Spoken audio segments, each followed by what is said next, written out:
Hi families, welcome to Aadhi Daksha vlog. இந்த vlogல நம்ம என்ன பார்க்க போகிறோம்னா சிக்கன் பிரியாணி ரெசிபி தான் பார்க்க போகிறோம்.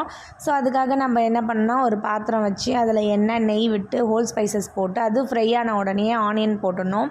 ஆனியன் வந்து நல்லா கோல்டன் ப்ரௌன் ஆகிற வரைக்கும் அதை நல்லா ஃப்ரை பண்ணி விட்டுட்டு அதுக்கப்புறம் அது நல்லா ஃப்ரை ஆனதுக்கப்புறமா தக்காளி பச்சை மிளகா காரத்துக்கு ஏற்ற பச்சை மிளகா போட்டு நம்ம நல்லா வதக்கணும்.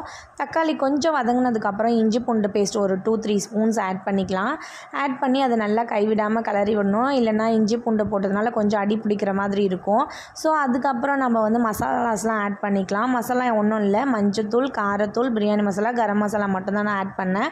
ஸோ அதை ஆட் பண்ணதுக்கப்புறமா கொஞ்சம் ஒரு 3 ஸ்பூன்ஸ் வந்து கர்ட் யூஸ் பண்ணிட்டு கர்ட் போட்டு நல்லா அதை மிக்ஸ் பண்ணி விட்டுட்டு அதுக்கப்புறம் சிக்கன் ஆட் பண்ணிக்கலாம். சிக்கன் வேகிறதுக்காக கொஞ்சம் தண்ணி மட்டும் போட்டு சிக்கனை வேக வச்சுட்டு அதுக்கப்புறம் நம்ம ரைஸ்க்கு ஊற வச்ச தண்ணியும், ஒரு கிளாஸ் அரிசிக்கு நாங்கள் 1.5 கிளாஸ் தண்ணி யூஸ் பண்ணியிருக்கோம்.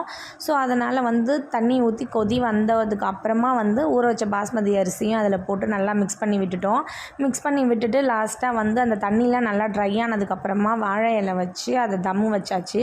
20 மினிட்ஸ்க்கு தம் வச்சோம். 20 மினிட்ஸ்க்கு அப்புறமா அதை அழகாக ஓப்பன் பண்ணி பார்த்தோம். அழகாக உதிரியாகவே வந்துச்சு ரைஸு, குழையாமல். ஸோ சூப்பராக இருந்துச்சு. நாங்கள் டேஸ்ட் பண்ணி பார்த்தோம். நீங்களும் இது மாதிரி ட்ரை பண்ணி எனக்கு எப்படி இருக்குன்ட்டு கமெண்ட் பண்ணுங்கள். பாய் ஃபேமிலிஸ்.